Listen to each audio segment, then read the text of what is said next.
Hello and welcome back to the world of biology. Myself Sachin sir from Vidyamandir IIT and Medical Academy Islampur, Maharashtra.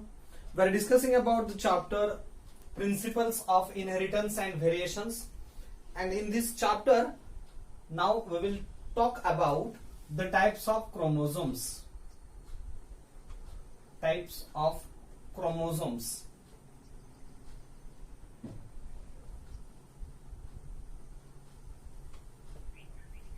Yesterday we studied the structure of a chromosome, metaphasic chromosome, and now we will see the types of chromosomes depending upon the position of centromere. नेमकं chromosome वरती centromere कुठे locate केलाय, सेंट्रोमियरची position काय आहे, यानुसार क्रोमोझोम्सचे 4 types आपल्याला सांगता येते.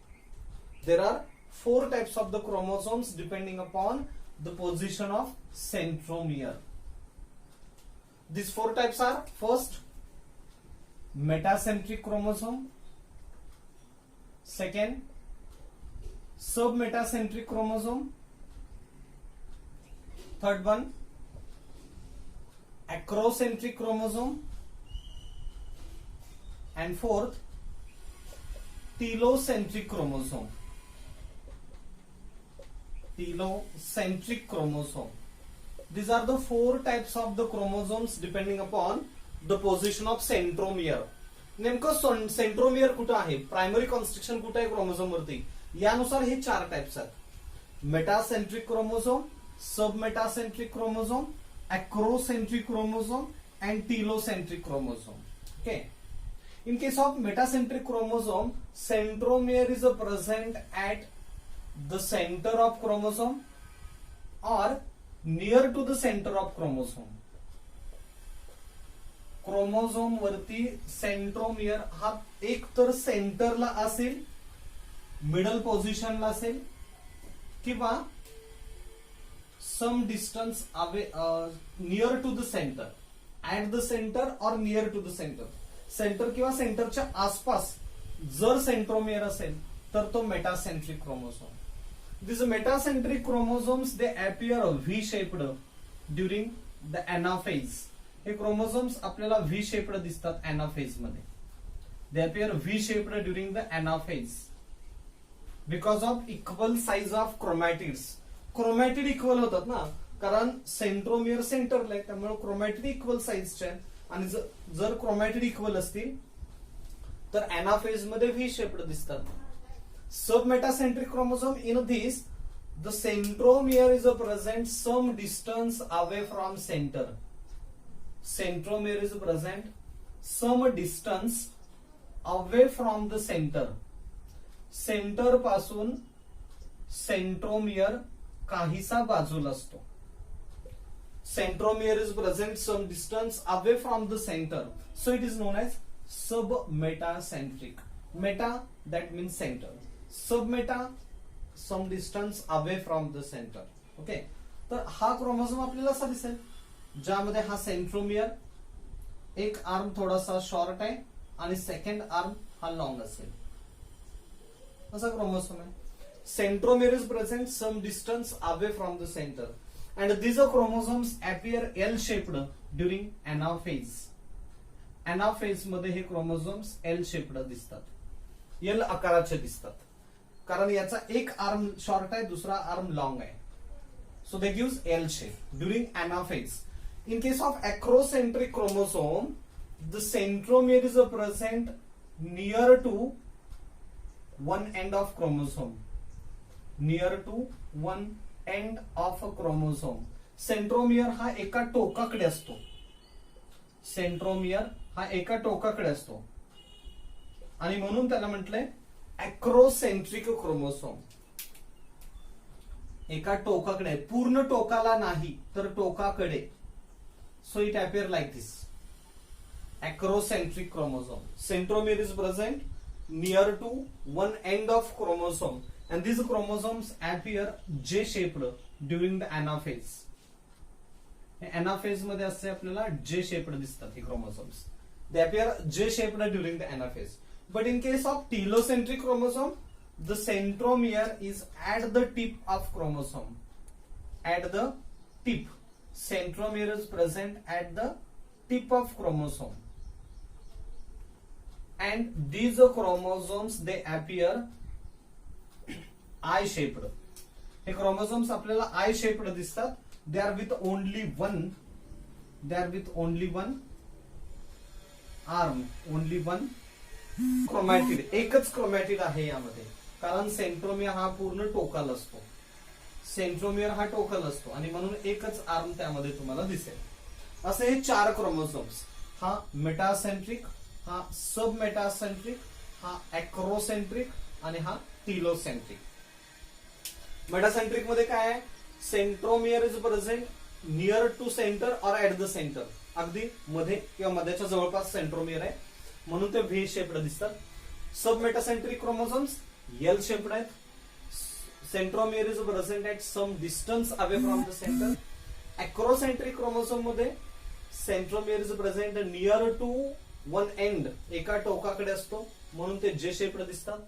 आणि टिलोसेंट्रिक क्रोमोसोम्स मध्ये centromere is present at the tip of chromosome. म्हणजे जर आपण डिवायडिंग सेल विचारात घेतली एनाफेजला, डिवायडिंग सेल एनाफेज या स्टेजला बघितली, तर याच्यामध्ये आपल्याला हे 4 क्रोमोसोम्स असे दिसतील. This is one of the pole of cell with centrioles. हा एक पोल आहे, हा ऑपोजिट पोल आहे दुसरा, आणि हे सेंट्रिओल्स आहेत. सेंट्रिओल्स पासून फॉर्म होतात स्पिंडल फायबर्स. हे स्पिंडल फायबर्स आपण दाखवतोय. काही कंटिन्युअस फायबर्स असतात, continuous spindle fibres or kinetic spindles. काही एस्टर रेज असतात, aster rays. They appear like this and run in all directions. These are aster rays. Some are chromosomal spindle fibers. Chromosomal spindle fiber ला chromosomes attach होतात. हे ester आहेत. आणि हे chromosomal fibres, chromosomal spindle fibres. Metacentric chromosome असेल तर हा metacentric chromosome तुम्हाला व्ही शेप्ड दिसेल. एनाफेज मध्ये V shaped. Sub metacentric chromosome हा एल शेप्ड दिसेल, एल शेप्ड. अॅक्रोसेंट्रिक क्रोमोझोम हा जे शेप्ड असतो.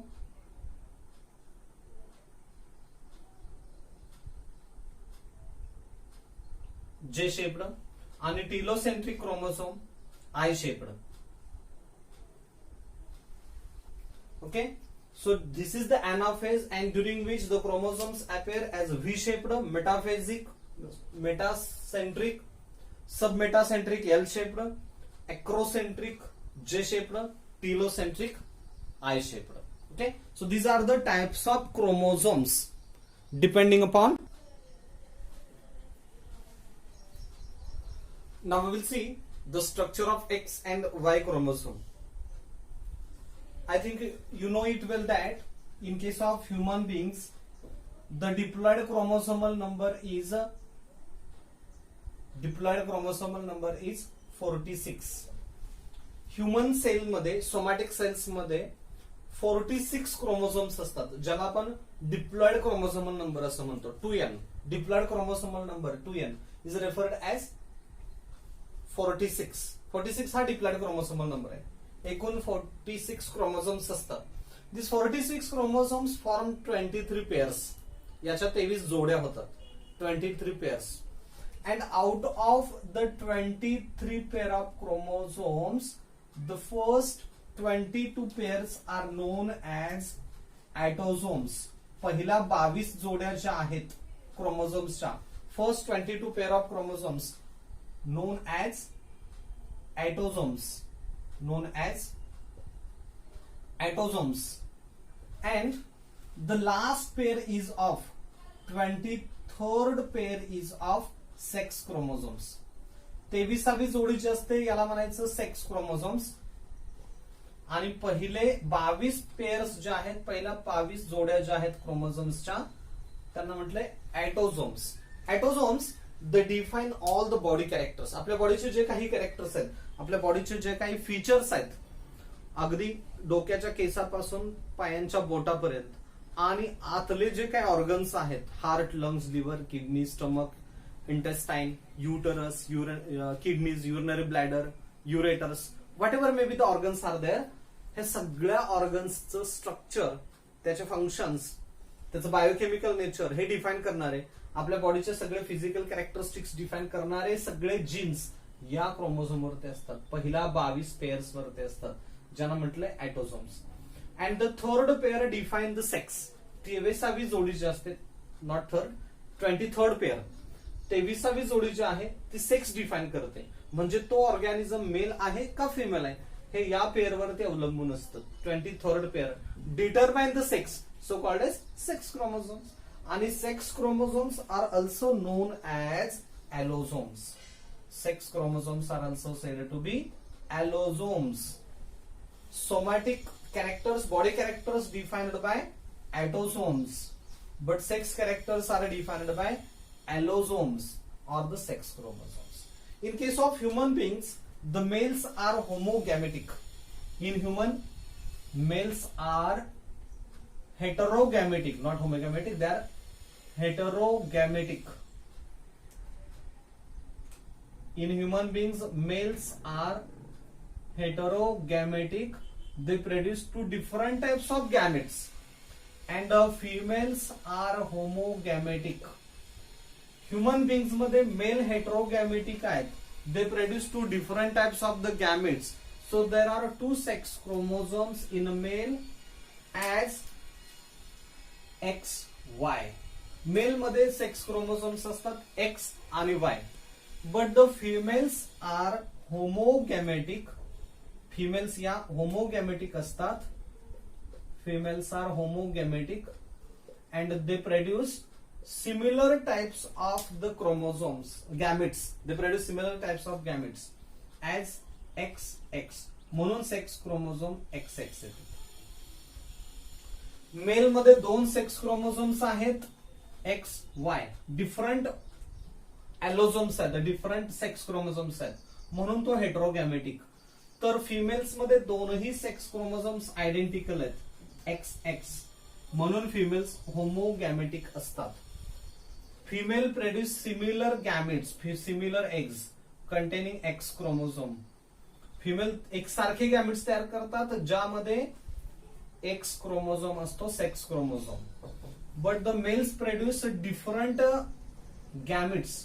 Mail gametes are of 2 types. Half of the male gametes contain X chromosome, half of the male gametes contain Y chromosome. 50% eggs मध्ये 50% sperm मध्ये X chromosome आहे, 50% sperms मध्ये Y chromosome असतो. म्हणून ते heterogametic, females homogametic. Males मध्ये X आणि Y chromosome, female मध्ये X आणि X chromosome. This is the structure of X and Y chromosome. इथं आपण X आणि Y क्रोमोझोमचं स्ट्रक्चर दाखवतोय. X chromosome is long but Y chromosome is short. X chromosome हा लॉंग असतो, Y chromosome is short. X chromosome consist of large amount of euchromatin. Y chromosome consist of less amount of युक्रोमॅटिन. आपण इथं difference घेऊयात. Difference between X and Y chromosome. X chromosome and Y chromosome. What is the difference between X and Y? How is the structure of X and Y chromosome? First, X chromosome is long, but Y chromosome is short. Second, X chromosome is more active. X chromosome is more active, but Y chromosome is less active. Y chromosome हा कमी active आहे, X chromosome जास्त active असतो. का? Because X chromosome consist of more euchromatin. याच्यावरती जास्त euchromatin असतं, more euchromatin. But Y chromosome it has less euchromatin.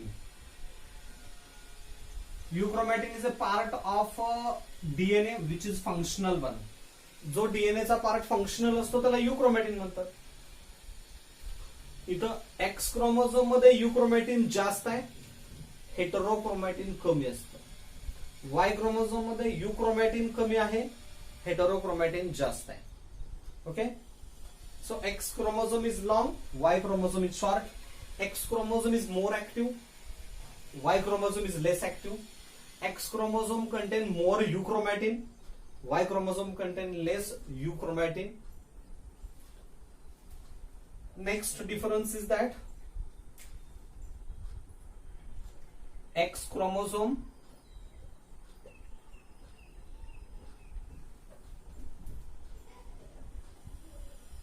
contain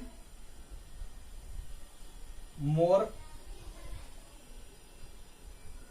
less heterochromatin. इथे हेटेरोक्रोमॅटिन कमी आहे. And Y chromosome consist of, Y chromosome has more heterochromatin. इथं heterochromatin जास्त असतं, इथं हेटेरोक्रोमॅटिन कमी असतं. या एक्स आणि वाय क्रोमोझोम वरती दोन रिजन्स आहेत, homologous part of X and Y chromosome आणि हे non homologous part of X and Y chromosome. इथं शेडेड पोर्शन जो दाखवलाय आपण, इथं shaded portion, this is homologous part of X and Y chromosome. याला होमोलोगस पार्ट असं का म्हणतात? Because this is the region of X and Y contain similar jeans.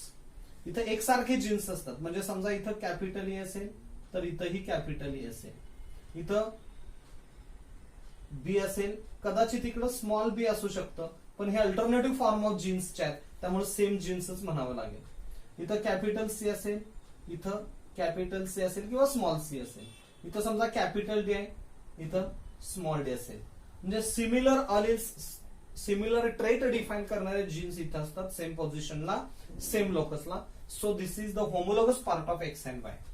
आणि हा जो पार्ट आहे तो non homologous part of X and Y chromosome, because it contain different genes. It contain different genes. याच्यावरती different genes आहेत. Suppose इथं jeans असतील P, Q, R, S, T, तर इथं जीन्स असतील W, X, Y. Different genes are there on non homologous part of X and Y chromosome. So it is called as non-homologous, but this is the homologous part of X and Y chromosome. Never the crossing over occurs between non-homologous part of X and Y. या non-homologous part वरती कधीही crossing over होत नाही. There is no crossing over on non-homologous part of X and Y chromosome. मात्र इथं crossing over होऊ शकतं. The genes present on non-homologous part of X and Y chromosome determine the female characters or the male characters. म्हणजे genes present on non-homologous part of X chromosome define male characters. Sorry, female characters. Female characters. And the genes present on a non-homologous part of Y chromosome, they define male characters or male secondary sex characters. Male characters define करणारे genes, male characters define करणारे genes इथं Y क्रोमोझोमच्या non homologous part वरती असतात आणि female characters define करणारे genes X क्रोमोझोमच्या non homologous part वरती असतात. Okay, so here we studied about the difference between X and Y chromosome and the structure of X and Y chromosome. In the next video, we will talk about euploidy. Okay, thank you.